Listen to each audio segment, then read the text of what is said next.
Bien, hermanos, pues vamos en lo que salen nuestros niños y maestros, vamos a ponernos de pie, hermanos, y vamos a hacer la lectura bíblica del libro de Romanos, capítulo 5, versículo 20 y 21.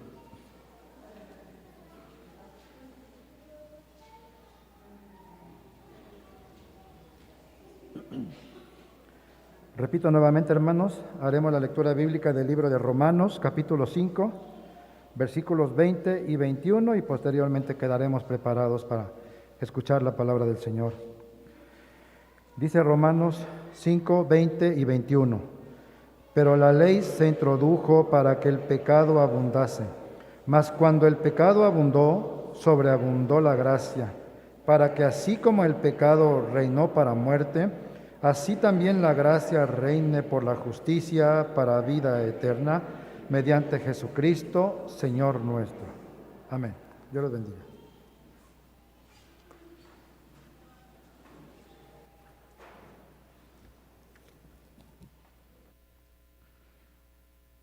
Hermanos, sean todos bendecidos en el Señor, sean todos también bienvenidos a la casa de nuestro Dios. Pues esta tarde vamos a hacer una pequeña acotación, un pequeño paréntesis, porque hasta este momento hemos hablado muchísimo de la ira de Dios, hemos hablado de la justificación por la fe, hemos hablado de la necesidad de esa justificación de la fe, y durante la semana pasada estuvimos analizando este problema que se nos introdujo debido a la acción de Adán, el cual es el pecado. Pero si nos detenemos a pensar a estas alturas, todavía no se nos ha aclarado en qué consiste el pecado. Sí se nos ha establecido que el problema del hombre es el pecado. Sí se nos ha dicho que debido al pecado es que Cristo tuvo que venir a morir en la cruz por nosotros. Sí se nos ha dicho que debido a este problema el hombre no puede acceder a la gloria de Dios, pero todavía no tenemos con precisión un concepto, una definición de lo que es este problema.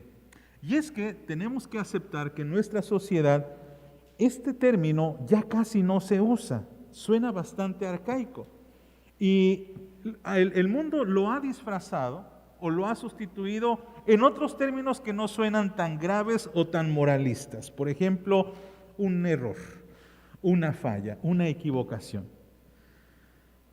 Cuando nosotros pecamos incluso, también solemos diluir la gravedad del asunto y decimos, bueno, me equivoqué. No pasa nada, todo el mundo comete errores. De hecho, la gente cuando intenta defenderse y cuando no hay ninguna otra excusa que poner y está acorralada, dice, bueno, pues yo realmente cometo errores como todos los demás. No soy perfecto, ¿cierto? Si no podemos huir, si no podemos culpar a los demás, simplemente lo resolvemos encogiéndonos en hombros y diciendo, es un error, no pasa nada. No sucede nada, de todos modos, todo el mundo comete los mismos errores o incluso llegamos a señalar que hay personas que cometen errores más grandes que los nuestros. Pero la Biblia, si usted se fija, no habla de errores.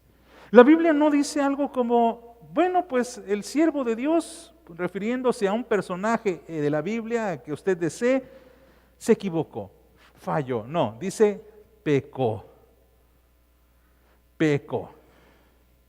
Cuando, por ejemplo, se nos describen los grandes horrores de los reyes de Israel, dice la Biblia, y tal hombre pecó a los ojos de Dios. Vio Dios que lo que estaba haciendo esta persona era malo. Y por esta razón, mis amados, no podemos, aunque quisiéramos, disfrazar el pecado y ponerle un ropaje aceptable. Tenemos que llamar a las cosas tal y como son. Pero el problema persiste. ¿Qué es el pecado? ¿Por qué es un problema para Dios el que nosotros pequemos? ¿Y cuál es la razón por la cual el apóstol Pablo nos habla tanto de la ley como de la justificación? Es lo que vamos a meditar en estos momentos. Vamos a meditar, según el pasaje bíblico que acabamos de leer, en qué consiste o qué es el pecado. En segundo lugar, vamos a analizar por qué es tan grave el pecado. Y en tercer lugar, que el pecado tiene un contrapeso. Para esto, mis amados, vamos a pedir que todos unidos, oremos al Señor, pidamos su sabiduría y estemos listos para avanzar en nuestra reflexión de esta mañana. Padre, en el nombre de Jesucristo te damos gracias, Señor amado, porque eres bueno, porque eres justo, porque para siempre es tu misericordia y porque en tu misericordia deseas, Señor, que no pequemos. Oramos para que seas con nosotros y en nosotros y rogamos, Señor, para que todas estas cosas que vamos a estudiar esta mañana se queden grabadas en nuestros corazones y podamos ponerlas en práctica. Lo pedimos en el nombre de Jesucristo nuestro Señor. Amén.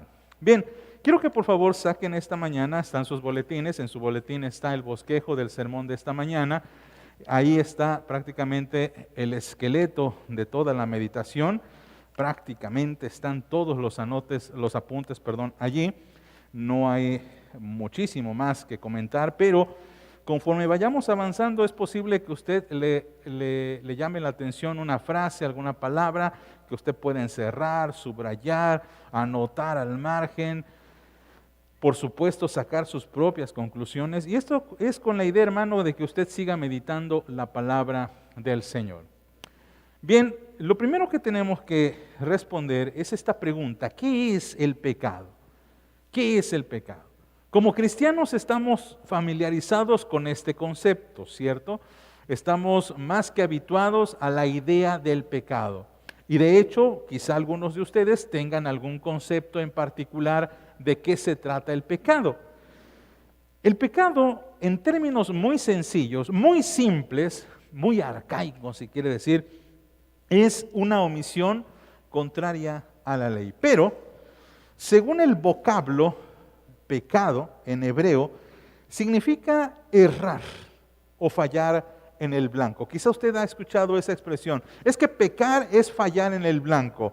Pecar es errar o equivocarse de senda o de camino. Pero tenemos que acotar, hermanos, que aunque ese es el significado, vamos a decir literal, realmente hay un significado teológico todavía más profundo. ¿Por qué?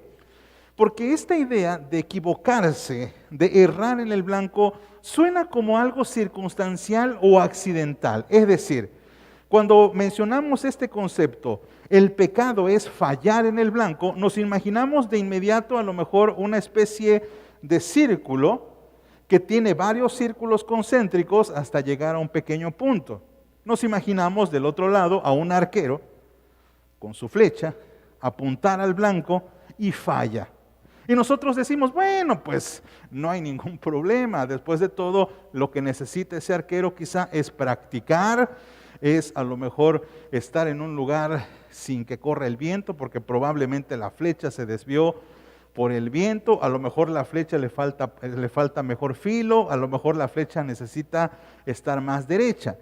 Esa es la idea que pensamos cuando escuchamos este concepto de fallar en el blanco.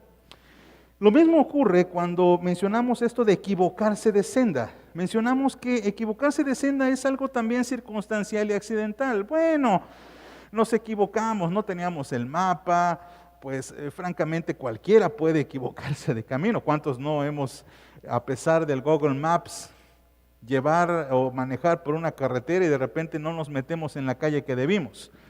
Y nos extraviamos y decimos, bueno, me equivoqué, no importa, de todos modos puedo recalcular el GPS. Pero la idea del pecado, mis amados, no es que nos equivoquemos o no es que fallemos simplemente porque así salieron las cosas, sino que el pecado tiene un elemento volitivo, es decir, tiene un efecto desde la voluntad humana. Y el pecado, en un concepto teológico, y por eso quiero hablar del concepto teológico, no tanto del concepto de una raíz etimológica, sino del concepto teológico, es un acto de rebelión contra Dios. En otras palabras, El pecado no es fallar en el blanco, sino decidir fallar en el blanco. El pecado no es equivocarse de senda, sino decidir el equivocarse voluntariamente. Y esto cambia nuestra perspectiva, ¿verdad? Porque lo que nos dice la Biblia es que si ponemos el ejemplo de este tiro al blanco, la Biblia dice, tú puedes estar justamente en ese tiro, pero tú decides fallar. Este es el llamado que nos hace la Biblia. Y esta es la razón por la que el pecado, como es un acto de rebeldía, y yo quiero que ustedes pongan allí, porque no lo puse, pero después meditando le dije, hubiera cabido muy bien, que es una rebeldía o un acto de rebelión voluntario. ¿Sí captamos la idea? Es un acto de rebelión voluntario, decisivo de mi parte, que me aleja de Dios y que causa su ira. Vuelvo a repetir, hermanos, porque esto es importante. El pecado no es un accidente, no es un error como, ups, ¿verdad? No es como que, ay, me equivoqué. Bueno, ni modo, no. Es un acto consciente, voluntario, de rebelión contra Dios que me aleja de Él y que causa su ira. Ahora bien, cuando hablamos del pecado, Pablo nos ha hecho el favor de recordarnos el origen del mismo. Ya lo hemos meditado en un mensaje anterior, ya lo hemos meditado en un sermón anterior, cuando nos habla en el capítulo 5 de que el pecado entró por la desobediencia de un hombre llamado Adán. Y que a causa de esta desobediencia, todos nosotros que hemos nacido después, hemos adquirido por herencia este problema, el pecado. Pero el pecado era lo opuesto a lo que Dios deseaba para su creación. En otras palabras, Dios no crea el pecado. Y creo que esto lo tenemos más que claro, pero es necesario refrendarlo. Dios no crea el pecado.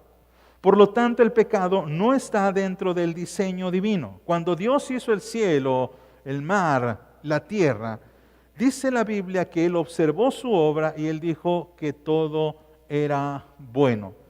Y esto significa literalmente que no tenía defecto, no le faltaba nada, todo estaba bien y en orden. Pero, desafortunadamente, el pecado entró debido a que fue decisión y voluntad del ser humano.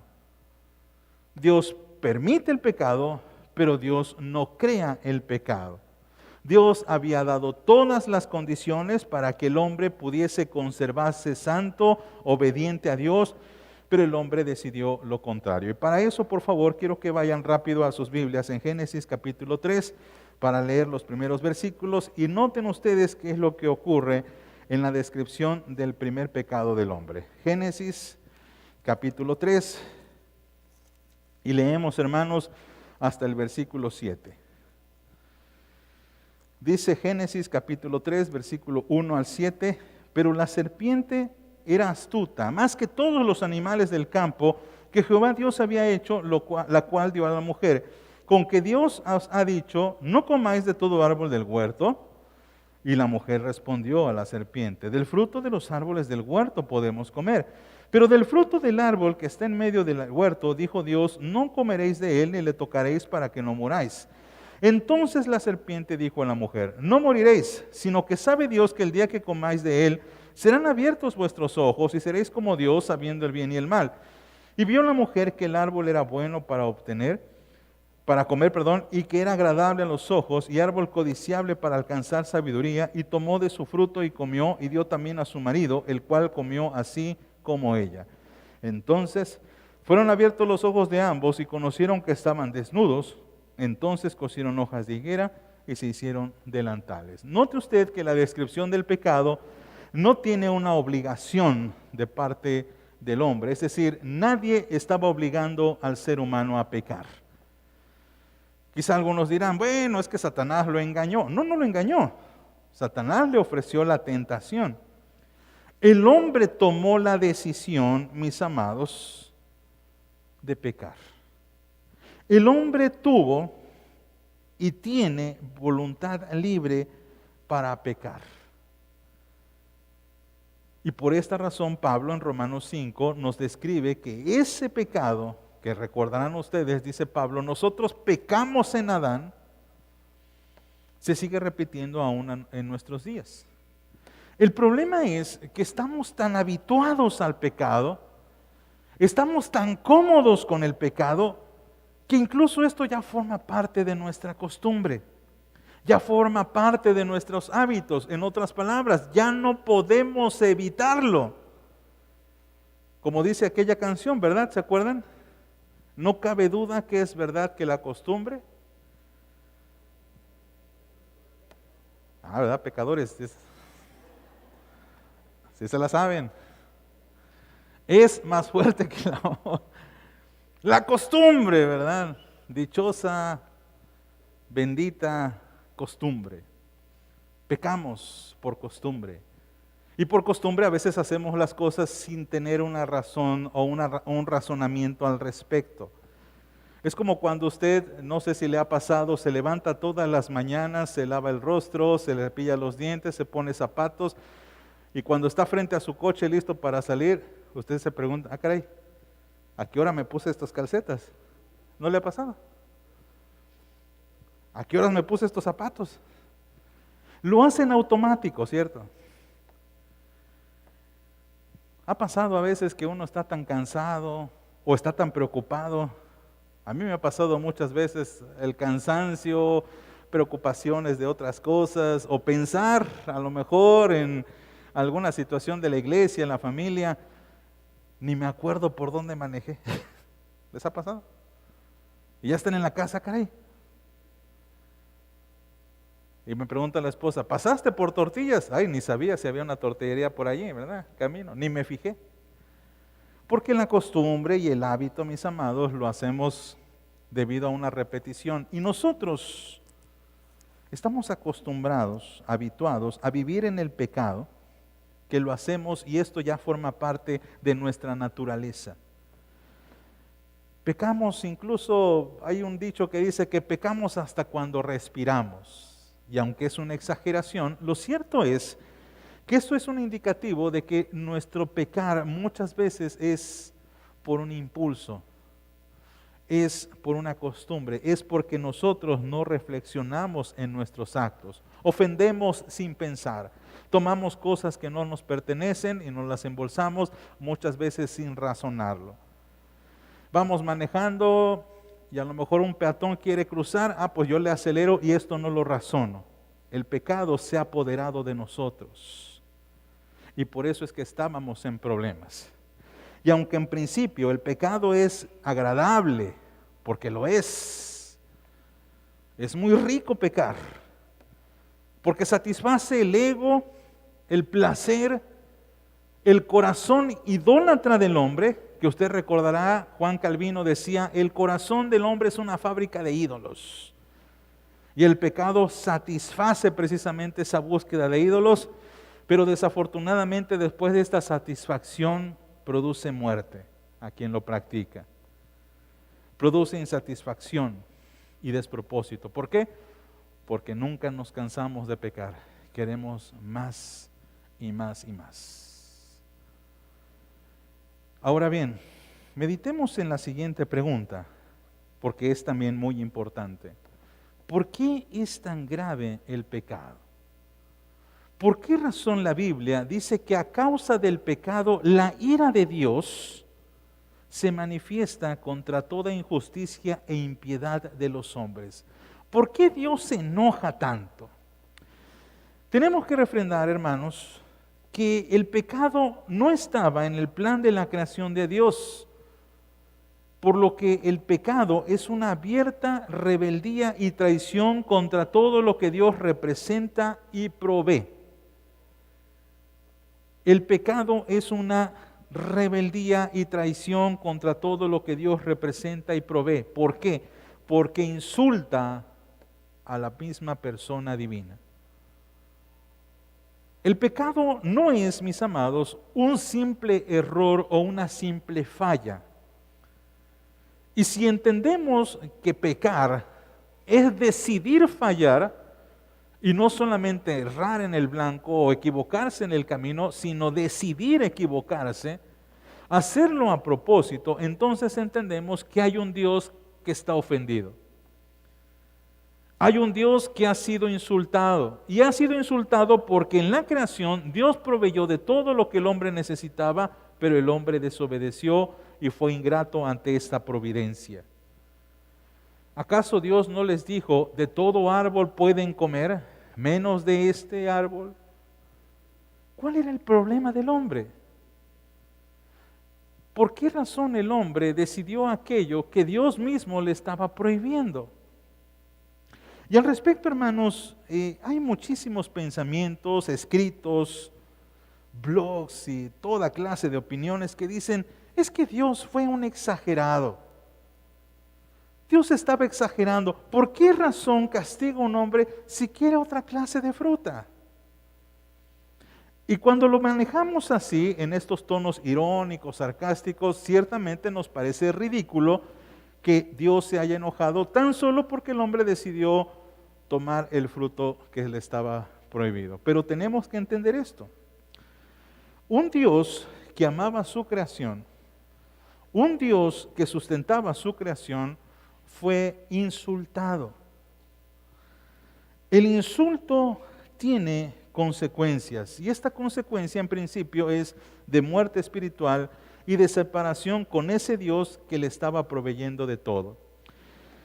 Y aquí, mis amados, quisiera que ustedes me ayudasen a entender este concepto, porque es importantísimo para entender el problema del pecado. Cuando piensen en pecar, no piensen en el tamaño del pecado, porque esta es una trampa diabólica que nos permite a nosotros excusarnos de toda culpa. Y voy a explicar por qué. Por ejemplo, la iglesia romana popular tiene la enseñanza de que hay diversos pecados, ¿no? Pecados chiquitos, pecados grandotes, ¿verdad? Y nosotros nos gusta esa clase de clasificación porque para nuestra interpretación y nuestros intereses, nuestros pecados a veces no son tan grandes como realmente lo queremos reconocer, ¿verdad? Bueno, sí mentí, pero realmente mi mentira es chiquita. Bueno, sí, le fui infiel a mi esposa, pero mira, pues comparado a lo mejor con otros infieles, mi pecado no fue tan grande. Bueno, sí, le pegué a mi esposo en alguna ocasión, le dejé el ojo morado, pero no soy como Amber Heard, ¿verdad? Que se hizo popis en la cama, ¿verdad? Estamos acostumbrados a medir nuestros actos con el de los demás. Y cuando hacemos esto, no parece tan grave porque generalmente usamos ejemplos que verdaderamente son grotescos. Usamos ejemplos que evidentemente tienen consecuencias mayores. Y a veces reclasificamos esto, porque cuando obtenemos esta idea de que hay pecados grandotes y chiquitos, entonces pensamos que Dios no tiene por qué ofenderse. Y es lo que mencionaba hace un momento. Hay gente que dice, ¿por qué Dios se enoja, hombre? Yo creo que Dios estaba de malas. Bueno, el hombre quiso otra fruta. Bueno, pues ¿qué no hubiera dicho Dios? Bueno, Adán, está muy bien, me desobedeciste, no hay ningún problema, ven, pásale. He escuchado esto todo el tiempo.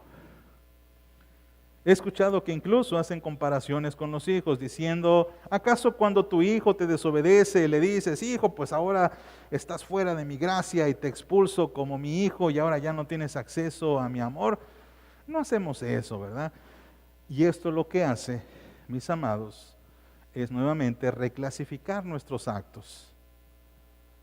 Lo peor es cuando ni siquiera reconocemos que es pecado, sino decimos, es un error, es una falla, todos cometemos errores. Lo que verdaderamente tenemos que pensar no es lo grande ni lo chiquito que es nuestro pecado, sino lo grande que es nuestro Dios. Y permítanme hacer una comparación quizá muy tonta. Tú tienes un amigo, una amiga. A tu amigo o a tu amigo le llamas tonto o tonta. Pero por el otro lado está tu padre o tu madre. Imagínate que tú a tu madre o a tu padre le dices tonto o tonta. El insulto es el mismo, ¿cierto? Pregunto, ¿la gravedad es la misma? ¿Nadie responde? ¿La gravedad es la misma? No. ¿Por qué? Es el mismo insulto. La palabra tonto, o si usted quiere una palabra más fuerte, no la voy a pronunciar, pero sé que la están pensando, hermanos. Pecadores, no, no es cierto. Sé que la están pensando.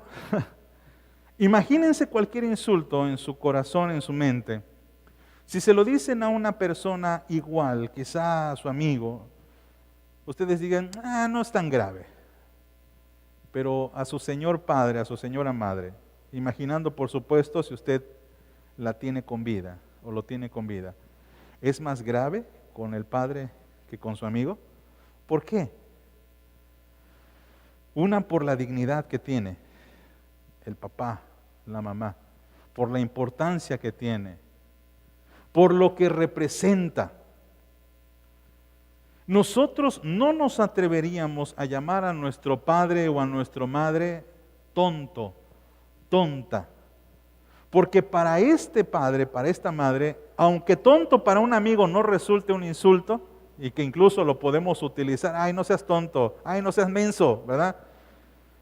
Que yo le diga mensa a mi mamá. Ahorita, por supuesto, mi madre no está conmigo, pero imagínense si yo le digo a mi mamá, si yo le dijera a mi mamá, mamá, no seas mensa, su pastor se quedaría sin 2 dientes probablemente. Y quizá si su hijo le llamase así, usted lo regañaría fuertemente, ¿no es así? ¿Por qué pensamos entonces, mis amados, en medir nuestros pecados con nuestra propia regla? ¿Por qué pensamos que el pecado es tan grande o tan chiquito según mis estándares? Por lo tanto, la medición es equivocada y el diablo le encanta hacer esto porque con esto rebajamos la persona de Dios.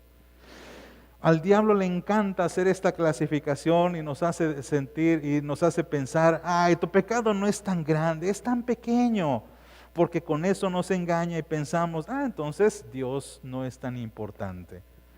Cuando lo que tenemos que meditar es lo grande que es la santidad divina, lo grande que es ese Dios. Por lo tanto, no es lo grave de tu ofensa, sino lo divino que se vio ofendido. Nuevamente, no es lo grande de tu ofensa, sino lo divino que se vio ofendido. Es la grandeza de Dios lo que está en juego. Y es la grandeza de Dios lo que se insultó. En eso consiste la gravedad del pecado.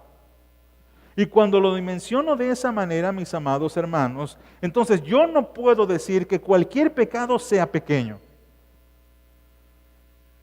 Me gusta mucho estudiar acerca de la realeza, la monarquía. Es algo que me gusta mucho. Me gusta mucho pensar en eso. Estoy viendo una serie, cuando puedo, llamado The Crown, no sé si la han escuchado. Habla acerca de la reina Isabel.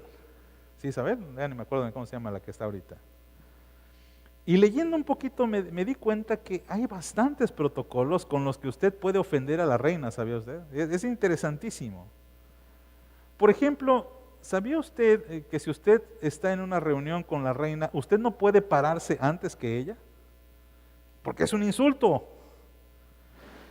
Si la reina la invita a comer, imaginemos que Chabelita, bueno, así le decimos los cuates, la hermana Isabel, le invita a comer, usted no puede probar bocado antes que ella, porque será un insulto a la reina. Usted no puede tomar de su copa de agua o de vino, no puede tomar antes que la reina lo haga. Y ya indiqué, no puede levantarse de la mesa hasta que la reina se levante. porque cualquiera de estas cosas es un insulto para la reina. ¿Cuánto más, amados míos, tendríamos que pensar en lo cuidadosos que deberíamos de ser con un Dios tan grande, tan inmenso? Por eso, hermanos, el pecado es grave. Y es grave porque en apariencia, aunque es un anhelo y deseo del corazón del hombre que se ha sido cumplido, realmente corrompe, contamina, ofrece muerte y destrucción al hombre, pero más importante aún, ofende a la majestad de Dios. Así que no hay pecado pequeño, hermano. No se engañe con esa clasificación. No permita que Satanás le diga tu pecado no es importante. Claro que lo es. Así sea una mentira que muchos llaman blanda, sea pequeña, el pecado es el mismo. Pero gracias a Dios que el Señor nos dice que por cuanto abunda el pecado, la gracia también sobreabunda. Y vamos a la tercera parte de nuestro sermón para explicar brevemente cómo el pecado tiene su contrapeso. Y para ello volvamos a Romanos capítulo 5 para meditar versículos 20 al 21. Por favor, en donde el apóstol Pablo nos dice, pero la ley se introdujo para que el pecado abundase. El pecado abundase, mas cuando el pecado abundó, sobreabundó la gracia, para que así como el pecado reinó para muerte, así también la gracia reine por la justicia para vida eterna mediante Jesucristo, Señor nuestro. Pablo nos ha enseñado hasta este momento que la ley no nos salva, y esto es importante refrendar. La ley no nos salva, pero la ley es un indicativo de su voluntad, porque Dios dio la ley. La ley es un indicativo, mis amados, de que el pecado es gravísimo. La ley hace que el pecado manifieste la tremenda dimensión de la gravedad en la que se encuentra el ser humano, y la situación es grave. ¿Por qué? Porque cuando leemos en la ley todas las requisiciones de Dios, nos damos cuenta de inmediato, o deberíamos hacerlo, que prácticamente es imposible agradar a Dios. Es imposible huir de su ira. Es imposible que nosotros estemos bien con el Señor. Y esto nos crea más dificultad aún. Estamos en un círculo vicioso, hermanos, en el que pecamos porque hemos nacido en la naturaleza pecaminosa. Ese pecado nos tiene como objetos de la ira de Dios, y la ira de Dios se manifiesta porque seguimos pecando y seguimos el círculo. Pareciera que no hay salida, pero la ley apunta precisamente a Cristo, al único que ha cumplido la ley. Pero antes quiero mostrarles una pequeña gráfica que, por cierto, se encuentra en sus boletines acerca del uso de la ley. En primer lugar, la ley sirve como fuente de inspiración, fuente de conocimiento que el hombre tiene de su pecado y para gozar su sentido del mismo. En otras palabras, dice el apóstol Pablo un poco más adelante, yo no sabría lo que es pecar si la ley no me lo dijese. Yo no sabría que codiciar es pecado si la ley no me lo hubiese dicho. Y descubro precisamente que soy pecador porque aún sin la ley yo codiciaba.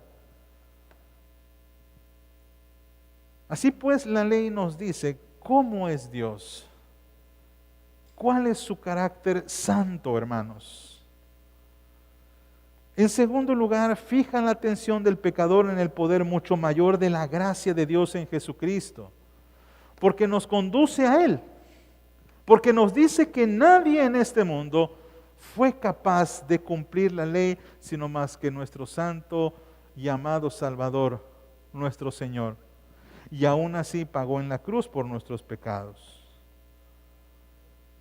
La ley nos ayuda a mirar a Cristo, pero también sirve como guía para la manifestación de la vida de gratitud del creyente para la honra de Dios. Y finalmente, funciona como un freno para contener el pecado. No es que la ley no sirve para salvarnos, pero sí nos sirve para estas 4 cosas. Para el conocimiento del pecado, para el conocimiento de Dios, para que nosotros nos fijemos en Jesucristo, para que le demos gracias a Dios debido a su salvación y por supuesto para frenar nuestro propio ser de cometer pecado. Pero gracias al Señor, mis amados, como dice el texto bíblico en Romanos, volvamos a él, para que así como el pecado reinó para muerte, versículo 21, así también la gracia reine por la justicia para vida eterna mediante Jesucristo Señor nuestro. Y esto es a lo que se le conoce como el tiempo o la dispensación de la gracia de Dios. No porque seamos dispensacionalistas, aclaro, sino más bien porque antes de Cristo reinaba la muerte, dice el apóstol Pablo. Antes de Cristo reinaba la muerte porque el pecado no podía ser quitado en esa relación que el hombre quería mantener con Dios o viceversa. Pero ahora es el tiempo de la gracia. Ahora el tiempo de la gracia reina en nuestros corazones para que nos dejemos guiar por el amor y la provisión de Dios en Cristo Jesús. Y este amor y provisión de Dios implica que ahora nosotros somos salvos del pecado y rescatados de esa forma de vivir, precisamente para que no transgredamos más su ley ni su santidad. Si el pecado es la transgresión de la santidad divina, la gracia de Dios en Jesucristo nos ofrece justificación de esa transgresión y repara el daño. Ahora somos salvos y vivimos en fe. Amén. Amén. Así pues, hermanos, hemos visto que el pecado es grave, claro que es grave. Y cuando dimensiono el pecado me doy cuenta que la obra de Jesucristo es extraordinaria, porque Cristo ni siquiera tuvo un pecado como nosotros pudiésemos clasificar pequeñito. Pecamos. Y lo grande de Dios, la grandeza de Dios es lo que está insultado. Así pues, la intención del apóstol Pablo al escribirnos estas palabras es no solamente que descubramos por qué el pecado ofende a Dios y por qué necesitábamos de Cristo, sino también esto nos va a ayudar para lo que sigue. ¿Y qué es lo que sigue? ¿Por qué razón el creyente sigue pecando? ¿Cuántos han dejado de pecar, hermanos? Alcen su mano. Nadie levanta la Bueno, ¿cuántos seguimos pecando? Ahí sí, ¿verdad? No, pues todos, y sin miedo, hermanos. Hay que ser humildes y decir, Señor, yo sigo pecando. Y esa es la paradoja de la vida cristiana. ¿Por qué seguimos pecando? ¿Por qué razón si morimos en Cristo? ¿Por qué razón seguimos pecando si, dice el apóstol Pablo más adelante, no queremos hacerlo? ¿Qué pasa con nuestra naturaleza? Tenemos que entender esto para entender lo que sigue. Y quiero terminar con esto, hermanos, para que sigamos por este camino y esta línea. El cristiano no solamente dice, me equivoqué, o fallé, o cometí un error. El cristiano dice claramente, pequé. Cuando usted ora a Dios, no diga, Señor, me equivoqué, fallé, cometí un error. Reconozca al Señor, Señor, pequé delante de ti. Mi pecado, dice David cuando pecó, dice, mi pecado está delante de ti. No puedo excusarme diciendo, Dios, mira, yo no quería, pero Betsabé se bañó afuera. Y pues uno es hombre y fue y pecó, ¿verdad? O fue y la tomé. No, dice, Señor, mi pecado está delante de ti. Esa es la confesión que el creyente debe hacer. Admitir que estamos lejos de Dios debido a nuestra rebeldía. Y agradecer al Señor que de no ser por Jesucristo seguiríamos alejados de Dios y siendo objetos de la ira divina. Ya no queremos pecar, ya no queremos hacer lo mismo que hacía nuestra vieja naturaleza. Y por eso, hermanos, lo primero que tenemos que hacer es reconocer que tenemos un problema. Reconocer que verdaderamente somos pecadores. Y que aunque Cristo nos ha librado de las consecuencias del pecado, seguimos ofendiendo a Dios. Y esto es grave. Aun cuando Cristo nos libró de las consecuencias y de la ira divina, seguimos insultando a Dios. Porque recuerde, no hay pecados grandes ni pequeños. Hay pecado que ofende la grandeza de nuestro Dios. Y la idea, mis amados, es que caminemos en pro de la santidad, evitando lo menos posible caer en pecado, en maldad, y obedecer a Cristo, que es el que nos enseña ese camino a la santidad de Dios. Pero de esto seguiremos meditando. Mientras tanto, amados, reconozcamos nuestra debilidad delante de Dios y pidamos a Él su ayuda. Oramos. Señor,